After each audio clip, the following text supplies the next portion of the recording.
water restart. Unbelievable. Keep that in. Habwajasha. We'll keep it. Habwajasha. Hot water history, episode 210. A little out of routine. Saturday afternoon. Like Not riding a the bike, usual. Charlie. Like riding a bike. Not for me, looks like. What's Charlie going on? stubbed his toe and fell off. What's going on? Were you a kid that was forced to wear a helmet when you rode your bike? Starting out Really? really young. Wow. The parents forced it on you, huh? Yeah, but it got taken off pretty quickly. Yeah. Well, thank God. When you have a giant skull, the helmet thing is really, it's trickier than in a lot of hair. That Oh was, yeah. I remember not liking that. hmm Yeah. Uh, they did not have bike helmets. I mean, we had heard of motorcycle helmets when I was a kid. I mean, barely anyone wore them in Illinois. To this day, Illinois, the one actually libertine slash libertarian law that exists is that you don't have to wear a bike helmet in Illinois, unlike many other states, for motorcycles. Did you know that? No. Yeah. So, and then, yeah, we had heard of motorcycle helmets. We would occasionally see them. And then if you fell off your bike and dinged your head, we called that shake the cobwebs loose, get up and, or if you saw stars, just, shake it off, which is probably not a good idea if you've suffered a brain bruise. And, and then, yeah, any kind of scrape or anything, we'd literally say, rub some dirt on it. So we'd Right. actually take dirt and rub Yeah. the dirt on it. Just help with scabs, made it look cooler. Yeah. Talk about today. I want to talk about this because I'm seeing this happen everywhere. We talked, or we talked before this about an exchange you had on Twitter, but overall, I think because of everything that's happened for the last 10 years, really, and having Trump, this business guy, come into Supposedly. come into the office, and this whole business capitalism is bad psyop, I think they're going to start cranking this up three notches over the next for the rest of the decade, most likely. And you're already starting to see this happen where the so and so conservative people are giving a lot more ground to anti-capitalism, anti-free market arguments because there's been this spell that's been placed on them that we live in this capitalist free market society and have been for the last 10 years, which hasn't been the Right. case. Right. And I think that this is going to get cranked up even more over the next 4 years. What do you think? The best analogy to it, I completely agree with you and we concur. We already see the kind of resonance of this anti-capitalistic mentality being voiced by everyone from, if anyone has seen yet, Jimmy Dore's interview with Tucker Carlson, the most recent one. Jimmy Dore is a socialist. He admits that he's not an economist, nor does he study economics, but he's always in favor of a governmental option, despite the fact that he is one of the most vociferous, passionate, and effective opponents of the government's imperialism and foreign policy. It doesn't seem to translate that, well, if the federal government is imperious and imperial toward foreign countries, why could they not turn that in terms of political economy onto the domestic population, which is our particular argument. And public choice theory by James Buchanan at the University of Virginia bears this out. Public officials are not public servants. They don't act in ways that are more altruistic than those who act in the private sphere. This has been proven time and time again.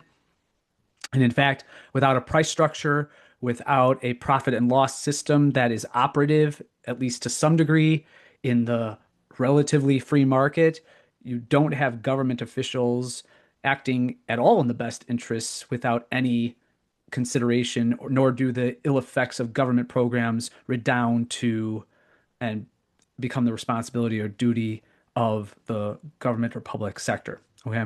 So yes, but you hear this refrain. I think it's going to be, as you said, I would brought up that it's analogous to when I would teach European history, especially on the French Revolution.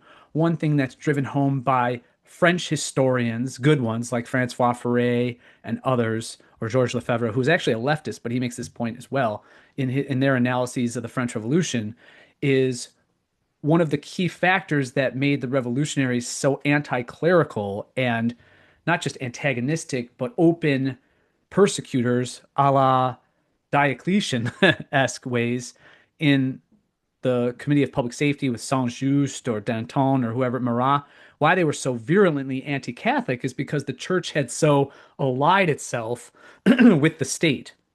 And the church was the not beneficiary so much of state largesse, but it was the welfare arm of the state. It was the vehicle of the church that served as the filter when, for example, the royal coffers would be used or part of the treasury or funds from the treasury, French treasury, would go out to service the poor or something like that. It was through the auspices of the church. Well, when there's both corruption in the church and the state, but more so in the state, the church then gets lumped in with that. And so the animus that was should have been in the days, months leading up to and years, in fact, decades, if you want to go back to the Enlightenment, should have been directed toward the state was directed instead at the church as a mechanism or institution that was controlling the state, where in many ways, just like in the Spanish Inquisition, it was the other way around. So you get implicated. The church is going to get implicated, and capitalism gets implicated, even though capitalism per se is in no ways responsible for any of the economic injustices that have occurred and accrued over the past years. But everybody, in a very simplistic and I would go so far as to say ignorant way, at least Jimmy Dore on the economic side, you're pointing the finger at the wrong culprit. Capitalism and free markets are not that. Capitalism is the way out of economic disparities and inequalities. If you want to see real inequality, Jimmy Dore's line that he likes saying is that at least in socialism, the government robs to aid the low, those who are the low on the lowest points and on the lowest parts of the economic pyramid and spectrum. But that's not how socialism has historically played out. Of course, it isn't. It just goes to ameliorate the state and state officials who then have means by which to, in even more corrupt fashion, create more and more government programs requiring ever more of the public largesse, if that happens to be the case in good economic times. I just noticed this. What's the shirt say? Flip the tables? Yeah, so there's a great new t-shirt selling website. I could show you the whole t-shirt. It's called Forbidden T-shirts, and there's our Lord. Oh, that's Everybody awesome. recognizing that Original the noticers? original noticer. Yeah. So I would highly recommend. They got some great designs. I also got another t-shirt that is really cool. It's a beautiful female USO officer or whatever from World War II. And she's sitting down on a television or something like that, and there are other televisions around her, and it says, "Hey, American, don't go off and die for Israel." Wow. So that's a well done t-shirt too. That's cool. I'm gonna have to look those up. Yeah, I think you'll like them. They're good designs. So I don't think this is changing the subject too much, but I tried to get through. We talked about this week. I tried to get through the encyclical. Mm. Do you want to just make, can I make just a couple more comments Yeah. about the anti-capitalist Yep. mentality? Yeah. Ludwig von Mises had an entire book and tome on the anti-capitalist mentality. Friedman wrote at length, Milton Friedman wrote at length about the anti-capitalist mentality. Rothbard too. It is so important and essential to make key nuanced distinctions. Just because a country has traditionally operated and historically allied itself or aligned itself with capitalism and economic system does not mean that at present its economic and legislative system is capitalistic. I mean, to Jimmy Dore's point, I'll use a rhetorical opponent's words in my own way. He said, and I agree with him here, he said, really, there's no difference between the United States and China in terms of our economic policy. And he's right about that. I mean, in fact, one could argue on market and entrepreneurial side, given the red tape and regulation that has accrued with or has built up within the federal and state governments here and the different levels of government, along with the party structure and the like, it's much more socialistic than China. And to Jimmy Dore's point, he said, well, we're just China with just the same amount a number of surveillance cameras, but they have faster trains. So he's right on that. But the reason that China has such innovation and the reason that there is such entrepreneurial spirit now working within China is not because like the United States, there's a tendency toward corporatism.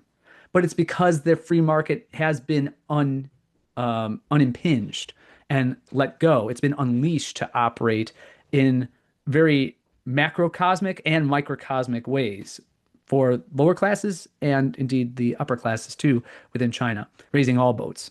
Mhm.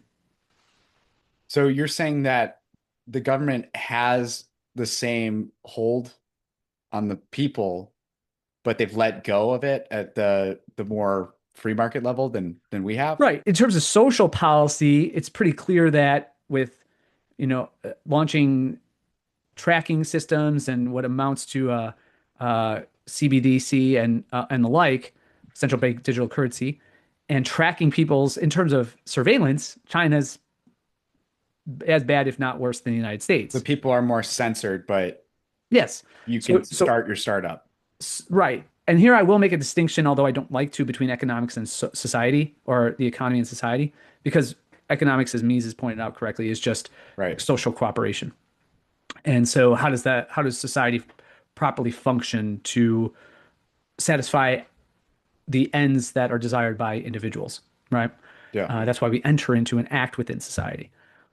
But I will make a minor distinction here in terms of government policy, because as much as the Chinese communists would injuriously and I think in the most diabolical ways crack down on an institution like the underground Catholic Church, repressive and the like, in terms of economics, you're much more free, both on an individual level and then in terms of working within the system to build and allow your creativity, production, ingenuity to be, and it is indeed rewarded as a result. Whereas here, it's much more corporatist than, at least again in China, you blame one party or the members of one party. Here, the party system and the federal government in particular has been very successful in, well, whenever there is a an, an issue, whether it's like Occupy Wall Street or a recognition that I mean, Dore always brings up, well, capitalism has allowed the United States economy to be and the resources of the country to be owned by three companies: BlackRock, Vanguard, and State Street, right? Uh, but no, that's the free market would never allow that. A truly operative free market would never allow that. As we point out or we have indicated on a number of different episodes, we mentioned this in our book, Twisted History of the United States, too, at length. And it's part of the question on the libertarian litmus test that you can take on our website. If you should go to hotwaterhistory.com, just a little plug there. But can a monopoly truly exist outside of government awarding or providing the conditions by which a company can truly operate with 100% market share, not satisfying the wants and desires and the needs of a client base, no matter how small or large, and building in efficiencies and lowering costs to that end, and with quality products or services being provided? And the answer is no, because again, the moment, just imagine without government interference, as the great Burton Folsom pointed out in his works, you have to make a distinction again between political entrepreneurs and market entrepreneurs. And it just so happens that China has both. There are more and more market entrepreneurs than political entrepreneurs ever in China as a ratio. And in the United States, there's more political entrepreneurs than there have been traditionally market entrepreneurs. And so if you just imagine, let's say it's in the sheet metal industry, and let's say Charlie Westerman's sheet metal company is so effective and so dominant that it secures 100% of both the production and distribution of sheet metal. Good on you, Charlie. Way to Yeah, go. that'd be That's pretty nice. lucrative, right? There's a big need for sheet metal. But the very moment that you screw up, the very moment that you don't react to market forces and to competition and innovation in your industry, somebody's going to come along so long as they're not precluded by the government or restricted by the government from entering into the sector by red tape, regulation, and the like, or protectionism afforded to you by your senator or local representative, what have you. Well, then guess what? Or a union, by the way, which they're bad at this too, by a union. Well, then they're going to enter the market, and your market share is going to go down. In fact, it's probably going to drop pretty precipitously given the demand for sheet metal, and all of a sudden, rich-eyed sheet metal is providing a greater and better service Yeah, at a lower cost. still my customers. Yep. Yeah. And then someone would say, well, what if Charlie's what if Charlie's so effective that he doesn't ever allow because he's just selling, he's the best sheet metal person in the world. Who's going to complain about that? Right. Why complain? If you're doing the best possible job within that sector, then you should have 100%. And all these, I mean, just the read Tom DiLorenzo's book, How Capitalism Saved America. Do I have it back there? Oh yeah, it is. It's on the shelf here. He really makes this great point about how the antitrust laws, whether they be Sherman or Clayton, whatever they were back in the Gilded Age and then in the Progressive era, they did little to nothing except crush the little guy in competition in the free market and reward greater market share to the already established larger firms. And this is clear in the Pure Food and Drug Act. It's clear in the various railroad acts, including the Hepburn Act in 1907, in 1906 and 1907, respectively, Hepburn and then Food and Drug, and then the various progressive acts of Working Men's Compensation Act that Wilson passed. I mean, these are all laws that benefited big business to the depletion of and the disadvantage of smaller entities. So yeah, I really, it is important. I agree with you that it's important for voices like ours and people who are truly allied and true anarcho-capitalists to say you're barking up the wrong tree here. In fact, if you want to keep barking up at the wrong tree and keep nipping at the tree and poisoning the tree, you want to see real poverty and real civil war, go ahead and keep doing that because that's going to lead to real. If you want to see the effects of socialism or continued effects of socialism and revolution, then you're going to see that Yeah. That's the scary part too. wither the vine. That's the scary part is that things can get a lot worse. Hmm. Of course they can, and sadly, it's a feature or idiosyncrasy within human nature. We just don't seem to listen to what history and basic logic that flows from praxeological economics. You just look at what happens when you put in these features within or block social cooperation at an individual to individual and then group to group or individual to group level. You just end up with despotic, communistic seizure of people's goods and destitution. Yeah. So I get the sense that you're telling me let's mucho rapido with this book, right? I got to finish this book. Oh, well, that too. I mean That that the book is aimed as the antidote to a lot of this anti-capitalist rhetoric, and it comes and we shouldn't just implicate Jimmy Dore as a fallen away born Catholic who ascribes to Carl Jung as his like spiritual mentor now. Okay, we have to implicate Catholics. I mean, whether it's Chris Jackson at Higher Earth in Exile, who blocked me by the way on Twitter, or American Reform, or even Stephen Cox, with whom on ecclesiology, on theology, on the underpinning philosophies, notably Aristotelian, excuse me, that support the church, and in their confession, they're fantastic. But on economics, they suck out loud. Chris Ferrara sucks out loud. We have that whole episode about that great kind of debate in the Catholic Family News website about whether Rothbard and Mises and Austrian economics is Catholic or not. And yeah. they're all saying it's not. I Can I add one last thing, and I promise I'll move on and we can transition from this. I'm good on this. They really, what really bothers me is not only that they insist that a non-capitalist economy is operating as a truly free market, an entrepreneurial economy, which is obviously not, which you rightly pointed out. But they also tend to say, look, the church, whether it's Rerum Novarum by Leo the 13th or Quadragesimo Anno by Pius the 11th, there's this constant idea that the state needs to one exist, that it's two valid, and then that three, it has righteous authority to rule over an economy to make sure through a distributionist system like Chesterton or Belloc would argue, or just to make sure there's through righteous authority that there's not injustice that grinds people down, especially the lower classes. And the preferential option for the poor. And what was it? Martin Kohlheiser or Fulheiser has been great on this. He's a Swiss priest. He's like, no, no, no. First of all, you have to define righteous authority. Is anyone going to argue that the federal government and the Trump administration is a righteous authority in controlling people's economic decisions. One, that they have the sagacity to do so, which is it's incomprehensible and unattainable. Okay. But that they have the prudence and virtue to do that? Of course they don't. Of course, that's not a righteous authority any more than when Paul argues in Romans 13 that you're to submit to the king or righteous authority. Well, I'm sorry, but I mean, does that mean you submit to Tiberius? Is that, or at the time, or do you submit to? By the way, Tiberius was crucifying and then crucifying his closest relatives, you know, and then not allowing their bodies to be taken down so they could be eaten by ravenous animals. Okay, yeah, I mean, is this or let's celebrate Nero. Let's bow low to Nero. Okay, that's insane. That's insane. That's a contradiction. You're not gonna. These are libidinous, murderous, genocidal, sodomistic, scumbag pagans. You are not to submit to non-righteous authorities.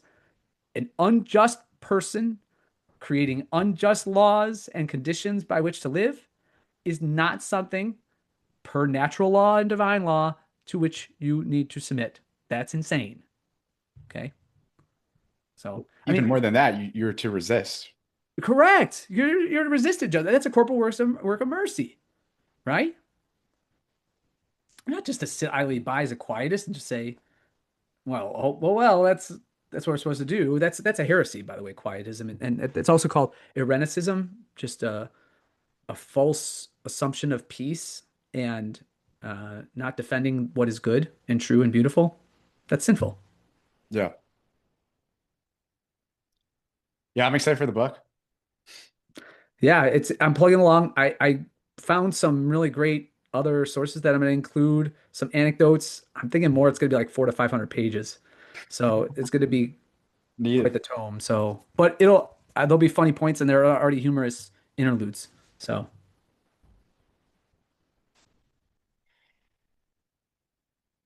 What was the It's a Small World After All bit? I gotta reread that one. oh, with imperialism? That's what it was. Mm. Yeah. Right, right. Well, just because that's just a demonic ride, right? It's the Tower of Babel brought into a kid's ride that you go in the dark on a thing and all the kids are crying when they get out. And all the parents are laughing like some sadist. Weird rite of transition there. Yeah. Let's not do, I'm not doing that to my kids. I wouldn't ever take them within 15 miles of Disney anyway, so We don't have to talk about this too long. I read the encyclical. yeah, we'll talk Or about a I guy who didn't. I can't actually didn't. I actually didn't. So let me. I That's a half lie because you listen I to tried to about do the audio for about 25 minutes and I then just your ears bled and you got there wasn't enough Jesus talk and there was a little too much no. humanity talk and it Well, got a little boring for me. I'm not gonna lie. what do they call those things where you could just like have a document scanned and then it shows the words that are used like in Transcript. no, not transcript is just what was said. But it's like a visual representation of all like the most prominent words that are repeated over and over Oh, again. I know exactly what you're talking about. Yeah, you sent me that. Yeah. I forget what it's called. But and so God is like not on there. Jesus is not on there. Humanity, dignity, um, What is that called? diversity, Yeah. all these communistic catchwords. It's all very Bahith Barai and or Brunei, whatever that globalist Masonic Talmudic religion is called. A melding of all the faiths and then just worship of man. Just a lot of worship of man. I don't know.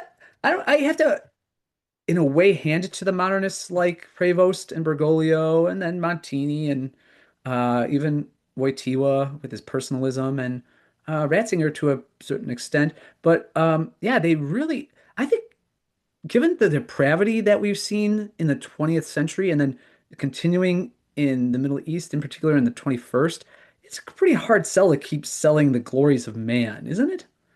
I mean, shouldn't there be a major correction the other way? Enough of this. Look what all this talk of free and cheap mercy has done to condition people. Are we more sympathetic or less sympathetic to the plight of others? Are we more considerate and concerned about something as lofty a goal, but yet righteous as justice, or are we less considerate? Um, our concerns are really misdirected toward, for example, the perpetrators of crimes rather than the victims. It's it's quite the it's quite the satanic turn, isn't it? And then all the while, Satan gets the modernists to say, "But look at the glories of man." It's like these modernists with this Magnificatus Humanus or whatever the what was it called? Magnificus Humanus Magnificat Humanitas. Humanitas. Okay, all of this man is the pinnacle of creation, all this stuff, which by the way, debatable. I mean, let's just face it. Obviously, the angels are much more powerful than we are. So, I mean, yes, God became man and we are made in his image. But in terms of capacity and power and stuff like that, the lowest of angels makes us look like a beetle in comparison, ontologically speaking. All right. So, um, but what was it? What was my? I kind of lost my train of thought with the whole angel thing. Oh yeah, it's a really hard sell. You got to give them credit. I mean, they're gonna really continue to go after. Oh man, keep raising the dignity of man, the beauty of man. I mean, these are things that would make Pico Mirandola and the most ardent humanists in the Renaissance blush, and they're not gonna go this far. My new least favorite term is collective discernment. That was thrown Oh, around. I didn't like that one.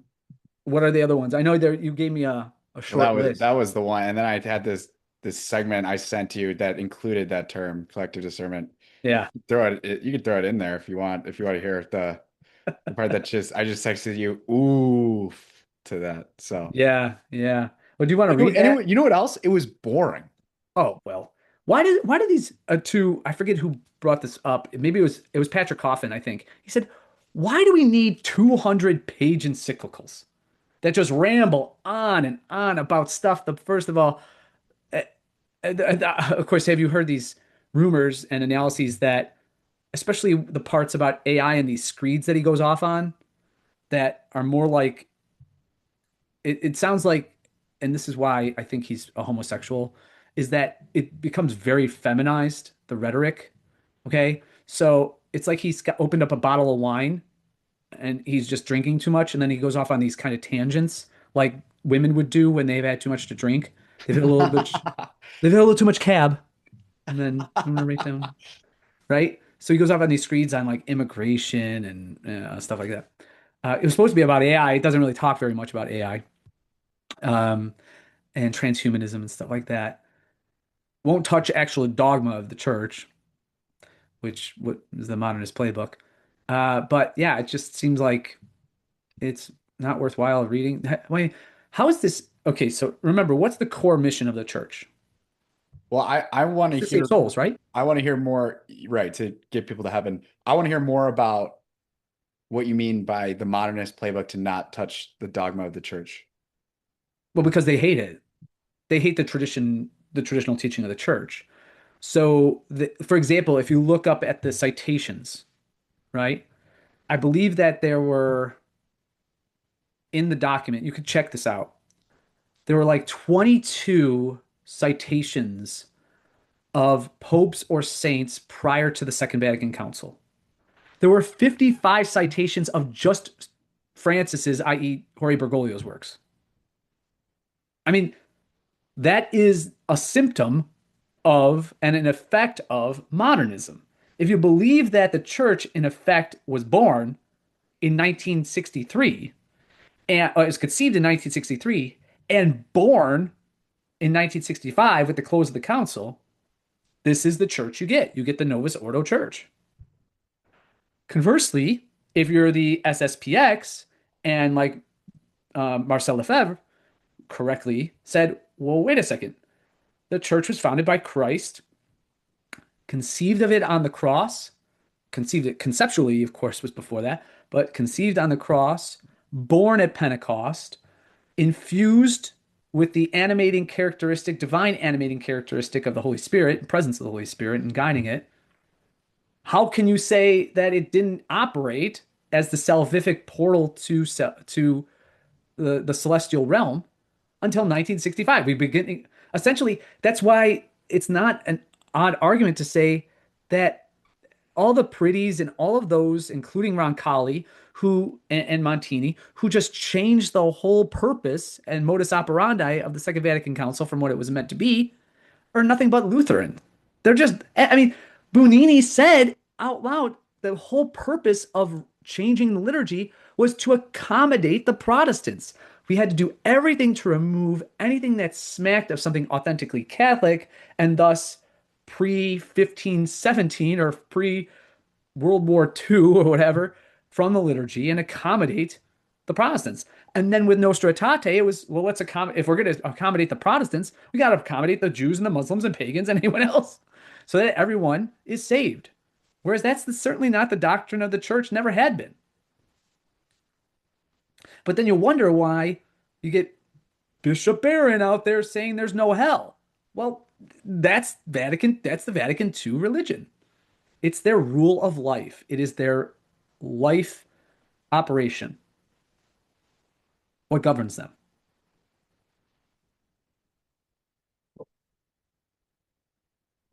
Did I answer your question? You answered mine, yeah. Okay.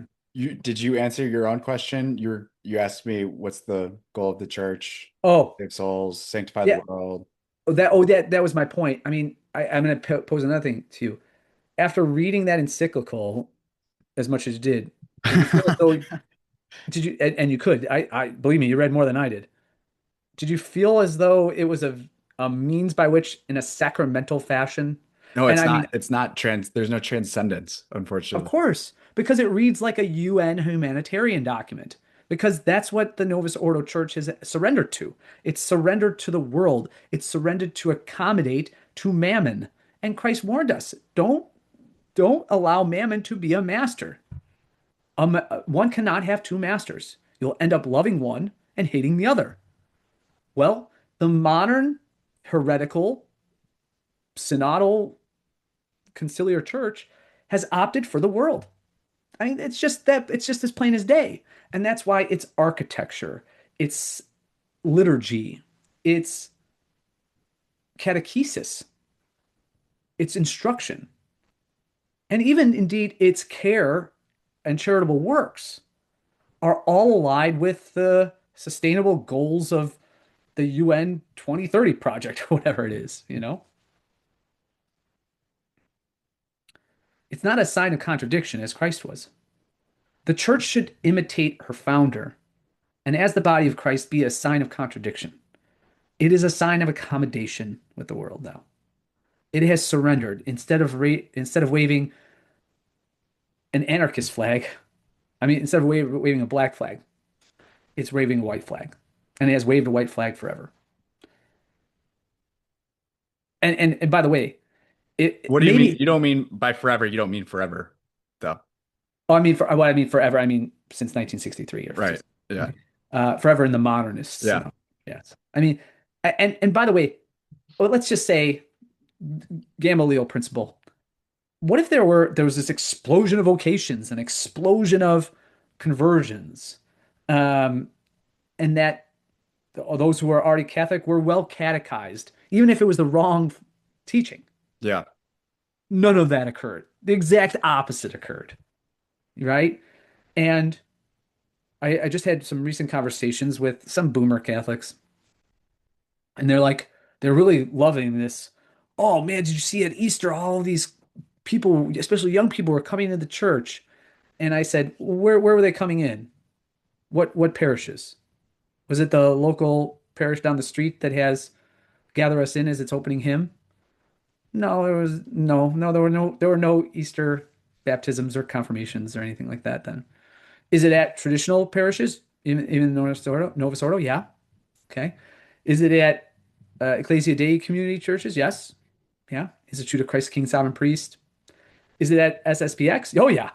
Yeah, they're getting a lot. And there are a lot of people coming in at very conservative, well-run campus ministries and Newman centers. Texas A&M is booming, just booming with conversions. I think they average like 70 or 80 or 100 a year every Easter. I mean, it's fantastic. Okay. But again, for every one that comes in, eight are leaving statistically. So that's not a recipe for growth. Where it is growing, it will continue to grow, and where it is dying, it'll continue to die in a very rapid pace. It's our Lord just trimming the branches. Yeah. Anything else on all this? No, should we get to a suburb that really doesn't consider any of these things to be worthwhile or of note? Maybe they read that encyclical. I doubt it though. Let's talk about a town that also isn't a contradiction to the world, really. No. It's leading the charge for the world. Here it is. Meanwhile in Oak Park. We go to your gay suburb now. The People segment, meanwhile in Oak Park, brought to you by Trinity Ring. Trinity Brewing. We got three. One's really short. I think we'll start with the one opinion piece that's really a good leadoff hitter. Okay. Letters to the Editor by Matt Avery. We're titled, We're Paying for Ethnic Cleansing. Oh, One sentence. Why are my tax dollars being used to conduct ethnic cleansing in the Middle East? because you're a pussy and didn't call it genocide. There's your answer. We're done with that one? Yeah. That's why. Isn't that the why? Half measures and failure to misidentify or to correctly identify things is a major reason, isn't it? I think that is it. The way we title things is so important. Oh yeah, the semantics of it. Yeah. Remember that phrase? Oh, that you're just arguing over semantics? No, semantics are important. I mean, the words you choose to define Yes. actions and characterize them are extremely important. It is an expression of how you or of what your positions are and values and principles, Yes. if you have any. Your categories are actually really Yes. important. Yes. Absolutely. Possible general fund shortfalls in Oak Park's 10-year forecast. Get out. Village could Possible. Village could face general fund shortfall in coming years, consultant said. They use that picture a lot. They Don't- spam that one. Oh my gosh, I've seen that picture on every article. They might used to just put that up in the as a mural when you enter in on Lake Street. Lining up to vote early outside Oak Park Village Hall. Ugh. Oak Park's Village Board Finance Committee met for the first time this year to review a consultant's report on the village's long-term financial health. The Finance Committee, made up of several active village trustees and other volunteer community members, met May 21st. The committee reviewed the findings of a Baker Tilly report on Oak Park's next 10 years of financial planning. The village signed a contract with the consultant in 2024, with Baker Tilly reviewing years of village revenue and expenditures, planned capital projects, and 6 village funds to produce the report. So yet again, public servants going out and hiring someone from the private sphere to do what they should be equipped or elected to do anyway, right?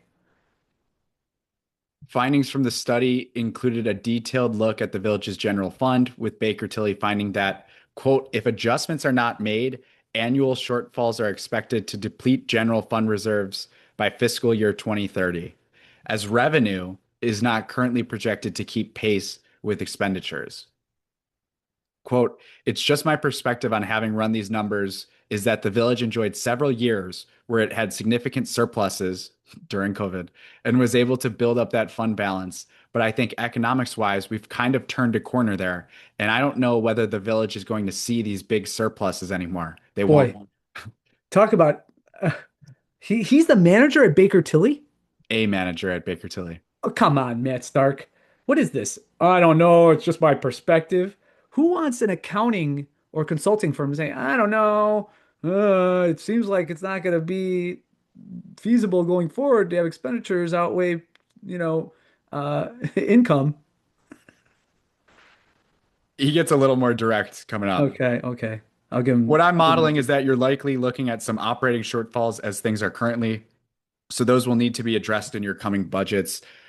This is the big quote I was mentioning. Unless you come up with more revenue or cut some of your expenses, this is not sustainable. Hey, all right. Now that's better, Matt. Kevin Yeah, Base boy. Kevin Busso. Beso likes the queso. Beso likes queso. Oak Park top finance staffer said bringing the report before the committee early in this year's budget cycle was a way for the village to strategically plan for the future to avoid potential fund balance issues. Quote, it's more saying this is where the village is at right now financially. And then if we as an organization continue on this spending pattern based on these assumptions, this is where you would end up, Bezos said. Okay, so you're just repeating what the guy said before. The primary objective behind this is to set the stage or set a habit of us coming to this finance committee early in the fiscal year so that we can start these conversations and we could provide the direction that departments need in terms of staffing, in terms of fees, in terms of what revenue to expect for the future.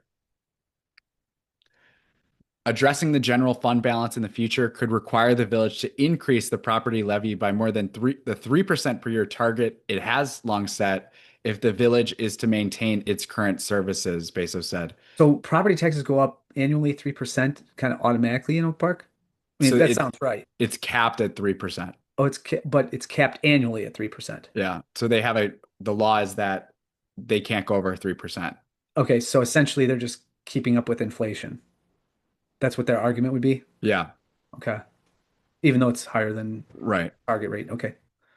Quote, if we want to provide that certain level of service, the revenue has to come from somewhere, he said. We're going to have conversations about we can no longer stick to that 3% increase on the levy side, for example, if we want to fund operations as they are. Just make it 100%. Oak Park's budget surpluses had come largely as a result of the COVID-19 pandemic, where the village saw Special American Rescue Plan Act funding come in as the municipality operated with reduced staffing and fewer capital projects, Stark said. Quote, on the budget side, it wound up being pretty positive for a lot of municipalities and school districts and whatnot because their payroll was way below whatever was budgeted, he said. As we've come out of that time, everybody has been filling vacancies with recruiting as well as they can. So you're losing that lever. So there was a period of time where everybody was coming in way under budget, and everyone that I work with has been closing that gap ever since. You know what they never bring up here, Charlie, and it's important to point out, though, is that when they floated bonds too, municipal bonds, they could do that at very low interest rates. Yes. I mean, artificially low interest rates. So they Right. could fund even the projects at very low cost. So now what happens with the inflation that it took place afterwards because of government expenditure and artificially low interest rates? Well, then, I mean, first of all, the cost of borrowing goes up, okay? And they're not able to fund things in the way that they were able to during the artificial pandemic. Boom The and bust. challenge now for Oak Park and other governments years after the pandemic is now how to catch up on necessary projects while maintain a balanced budget. Maintaining, they want the progressive. Quote, we substantially limited levy increases based on that decreased spending, said Trustee Brian Straw, who attended the meeting just hours after his federal protest misdemeanor charges were dismissed. And now when we're trying to catch up on deferred maintenance, get back to appropriate staffing levels, we have a reduced levy base and it's creating a structural deficit. Baso also said Oak Park's finance department is currently beefing up its staffing to help meet the village's strategic planning needs. We need more people to tell us we're up Schitt's Creek. Quote, I do think we have a lot of things that are sort of coming together pretty well. One is the finance department building capacity. Baso said, we're going to have a deputy CFO joining next week, a comptroller next month, and then a senior accountant next month as well. What do you need all those people for? So we're going to be full staff. We're going to be able to take some of this capacity. I love that. So it's this Baso guy who's saying, well, wait a second. So this outside firm, Mark, whoever, says, you really got to cut some spending. Yeah. Goes, wait. We have the solution. We're going to hire a lot more people at higher expenditures to figure out where we have to cut. That's brilliant. That's brilliant. Oak Park's Finance Committee will continue meeting over the rest of the year to finalize 2027's budget and refine the village's long-term fiscal strategy. Of course they will. And then the last one. Remember we were talking about public choice theory and how public servants don't act in any ways according to different incentive structures than their private sector counterparts. What a perfect example of that, right? Imagine a company that was projecting just having negative revenues for the next 10 years. And the company's CFO reaches out to a outside firm, a consulting firm, the consulting firm said, "Look, you got to cut expenditure or raise more revenue in order to remain solvent." And the response is, "Well, then just got to increase the payroll, have to hire more people who apparently won't do anything either." Yeah. Letters to the editor. Take our car keys not so fast. Uh-oh. By participants in the ACE study. Hold on a minute. You want us to give up our car keys because you think we are getting too old to drive? We'd be okay with it if we had a disability that impairs our ability to drive. But such disabilities can afflict anyone, and age is not a disability. Uh-oh, here we go. I think it is. Age is definitely a disability, It's right? definitely a disability. Because babies can't drive. Correct. That's So right. there's some way that age matters in what you're able and not able to do. 10-year-olds. I haven't seen a lot of them driving around. In fact, while it might seem counterintuitive, when it comes to safely driving a car, age may be an advantage. The data bears this out. Younger adults have more accidents and create more hazards on the roads. Teenage males account for 72% of all US traffic deaths. Is that true? Oh, that sounds high. That sounds really high. That can't be right. I mean, you got to fact check that. You're telling me 72%. 16 to 19-year-olds come up with 16 to 19-year-old dudes, 72% of all Nah, traffic deaths? I'm gonna fact check that. We're getting the ABS out for that. Yeah. I'm gonna fact check that. Are you hold on a second. This is something that Jimmy Dore does too while he's live on the show. What percentage of how should I phrase it? What percentage I'm of so in on that stat that if it's true, I might say we have to raise it to 20. yeah, traffic deaths are what's the word they used? They say Uh, teenage males account for account for 72% of all US now traffic deaths. now wait a second. May be tricking with they might be playing some semantic games here. With the Account for. So let me just say, should I put it caused by? What percent of all US traffic deaths are teenage males Are accounted for? are I just can be accounted or can be attributed. How about that? To teenage males. All right, here we go. Let's see what Grok has to say.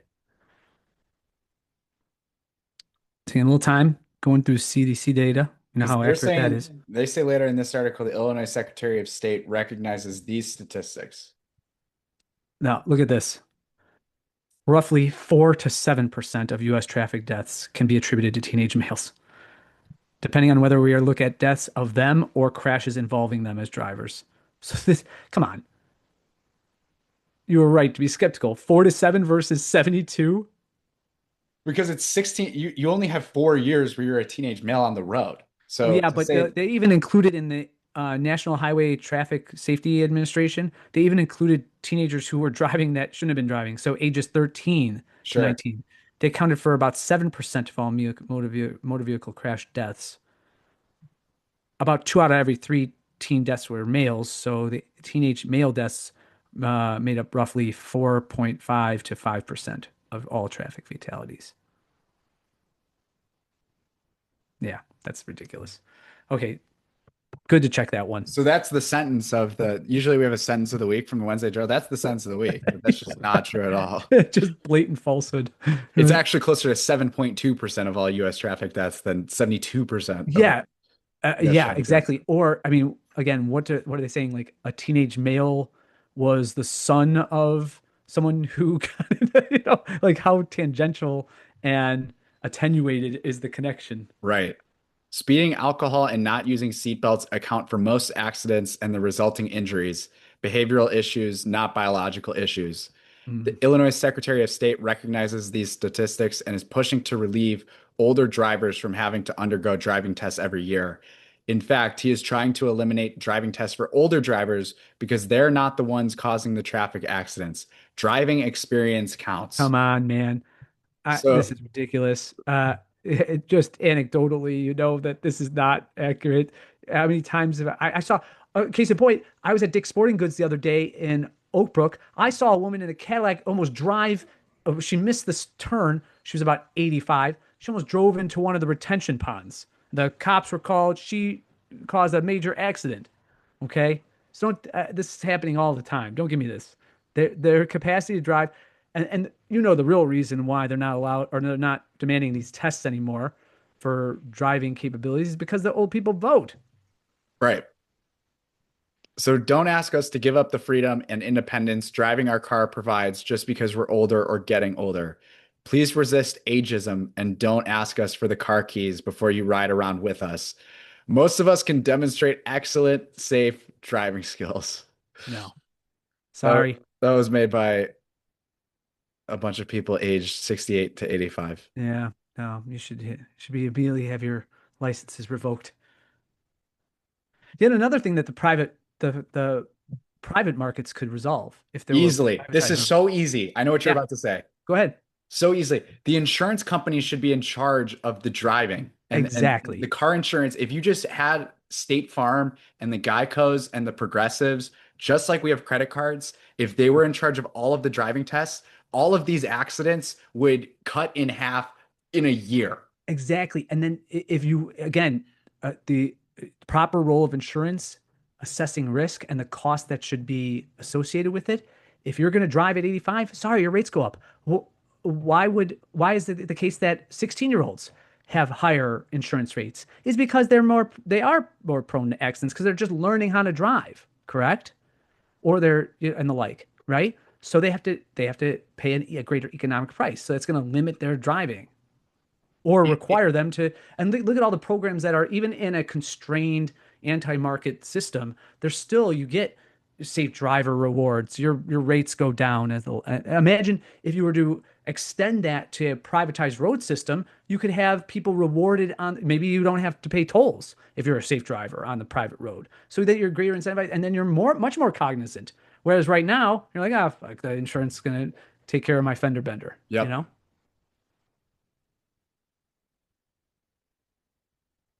Yeah, I'm actually extremely passionate about just that. Mm. I get fired up about the possibilities that you could have.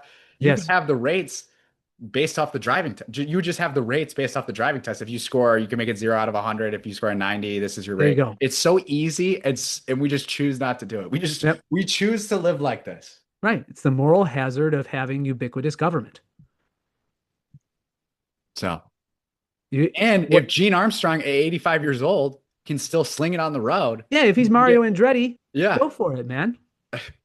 But if you're Gene Armstrong, invalid with a tick, and right, and you got a lead foot, and you're driving into retention ponds outside of shopping centers. Well, sorry, Gene. It's If you want done. to It's drive, over. it's going to Yeah. cost you an arm and a leg, Right. both of which you probably need for driving. Yeah. Yeah. All right. I'm glad we did that one. That's the Yeah, people that was a segment. good one. Ah, all right, that was a good one. Meanwhile in Oak Park. What would have happened if I'd gone for it and just said, no, I'm gay?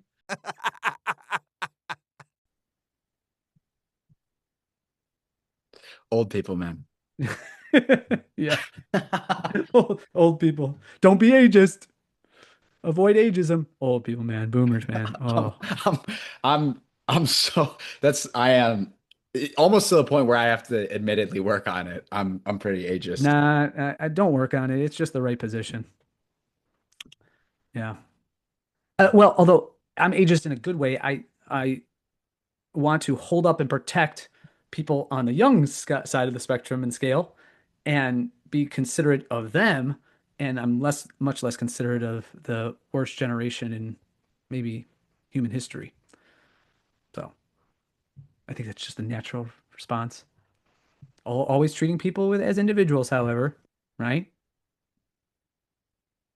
Well, that's the problem, is what I'm Mm, saying, Yeah, that I need to work on. I gotcha. I gotcha. You old bastard. So, all right, Charlie. Well, tomorrow's Corpus Christi.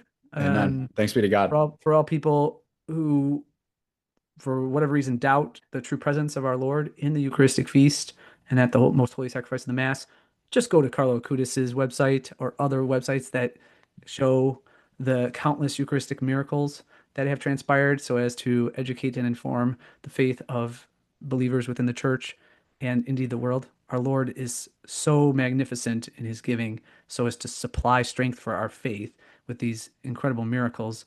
And again, the greatest, although most humble one, is when you kneel before him and receive him at the communion rail, and thus you hope to, through theosis, become just as he is. Amen. All right, All everyone. right. With that, God bless. Peace. Peace. Flip the tables.